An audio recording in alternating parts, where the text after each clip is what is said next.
स्वागत है आपका HJ एजुकेशन हिंदी में। जब कोई कंपनी अपने किसी काम को परफॉर्म करने के लिए थर्ड पार्टी को हायर करती है तो उसे आउटसोर्सिंग कहते हैं। कंपनी चाहे तो एक टास्क को परफॉर्म करने के लिए आउटसोर्सिंग कर सकती है या एक से अधिक टास्क को परफॉर्म करने के लिए भी आउटसोर्सिंग कर सकती है। थर्ड पार्टी एक ऐसा फर्म, कंपनी या ऑर्गेनाइजेशन हो सकता है जो कंपनी के बिहाफ में कंपनी के बदले उनका काम या टास्क को परफॉर्म करता है।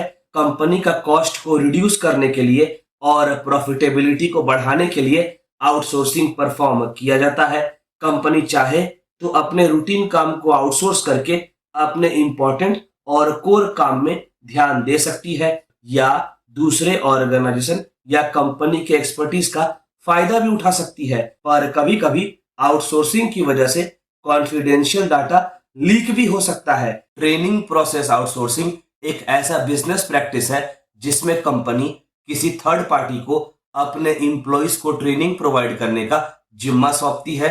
जो थर्ड पार्टी ऑर्गेनाइजेशन कंपनी के एम्प्लॉइज को ट्रेनिंग प्रोवाइड करने का जिम्मेदारी उठाती है, वह कंपनी के एम्प्लॉइज का डेवलपमेंट प्लान को डिजाइन करती है, डेवलप करती है और ट्रेनिंग प्रोग्राम को इम्प्लीमेंट भी करती है।